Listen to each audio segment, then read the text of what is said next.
ഞങ്ങൾ പാതിരാത്രി ഒന്നുമല്ല, എല്ലാ വീട്ടിലും ലൈറ്റുണ്ട്.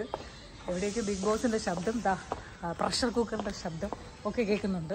നല്ല വിശപ്പുണ്ട്. ഞങ്ങൾ എങ്ങോട്ടാണെന്നറിയോ? പെട്ടെന്ന് ഒരു തീരുമാനം എടുത്തു, നമുക്ക് ഗുരുവായൂർ പോയാം.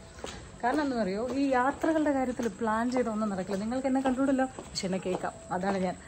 അപ്പോൾ ഈ മാളുവിന് നാളെ മറ്റന്നാൾ ക്ലാസ് തുടങ്ങുന്നു, ട്യൂഷൻ 10ാം ക്ലാസ്.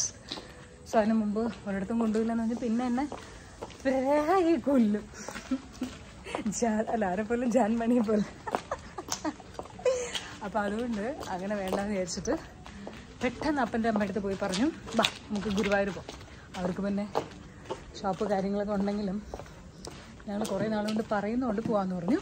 അങ്ങനെ ഞങ്ങൾ യാത്ര തിരിച്ചു. വണ്ടി ഇവിടെ സനാതാലയത്തിൽ കൊണ്ടിട്ടു. വിളിക്കുന്നു. ഹലോ നടന്നു വന്നുകൊണ്ടിരിക്കുന്നു അമ്മ. ശരി, ഷൂസ് എടുക്കാനുള്ളത്. സോ ഞങ്ങൾ ഗുരുവായൂരേക്ക് പോവാണ്. നാളെയാണ് നമ്മുടെ ചെറിയ പെരുന്നാൾ. അതുകൊണ്ട് തന്നെ വെക്കേഷൻ ആയതുകൊണ്ട് തന്നെ തിരക്കുണ്ടോ എന്നറിയില്ല, കാണുമായിരിക്കും. ഞാനും അപ്പനും കൂടെ മാറി മാറി ഡ്രൈവ് ചെയ്യാം എന്നുള്ളതാണ് പ്ലാൻ. സോ അതിനിടയിലെ കാഴ്ചകളൊക്കെ കാണിക്കാം. ഞങ്ങളുടെ ഒരു കുട്ടി വ്ലോഗ് എങ്ങനെ ഉണ്ടാവുമെന്ന് കണ്ടിട്ട് പറയാണേ.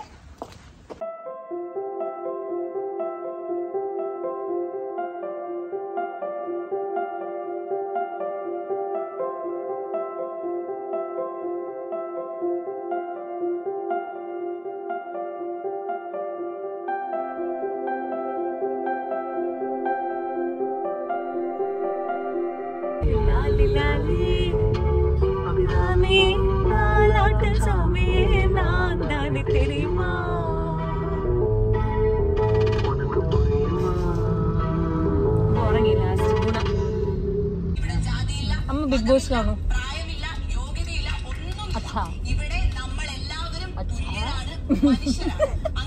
ഒരു കട്ടൻ കുടിക്കാം,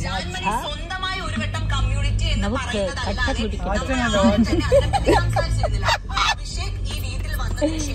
അച്ഛൻ ഉറക്കം വരുന്നുണ്ടോ? ഞാൻ ഡ്രൈവ് ചെയ്യാം. ഊണ് ബിരിയാണി റെഡിയുണ്ട്, പ്രഭാത ഭക്ഷണം.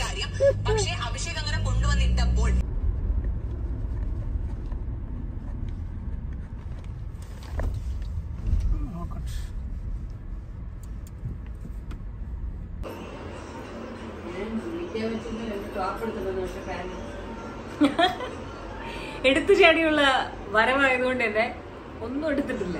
കയ്യിൽ കിട്ടിയതെല്ലാം ഇങ്ങനെ വലിച്ചു കയറി കൊണ്ടുവന്നു എന്നുള്ള മാത്രം. അപ്പൊ ഞങ്ങളുടെ നീണ്ടൊരു യാത്ര, കാരണം റോഡ് മുഴുവൻ മോശമായിരുന്നു, ഒരു രക്ഷയില്ല. അതുകൊണ്ട് തന്നെ ഞങ്ങൾ 10 മണിക്ക് തിരിച്ചതാണ്. 10-10:30 എത്തിയത് 5:30 മണിക്ക് വെളുപ്പിനെ. അവസാനത്തെ 2 മണിക്കൂർ ഞാൻ ഡ്രൈവ് ചെയ്തു. പക്ഷെ ഉറങ്ങിയൊന്നുമില്ല. റോഡ് മോശമായതുകൊണ്ട് ഒരു ടെൻഷൻ ഉണ്ടായിരുന്നു. ഫുള്ള് ലോറിയും കാര്യങ്ങളൊക്കെ ആയിരുന്നു. ശരി, അങ്ങനെ ശ്രീ ഗോകുലം അമ്പലത്തിൻ്റെ തൊട്ടടുത്തുള്ള ശബരിയിൽ റൂമെടുത്തു. ചായ ഫിനിഷ് ചെയ്തു. ഇനി ഉറക്കമില്ല, നേരെ കാണാൻ. നല്ല തിരക്കുണ്ട്. നോക്കാം.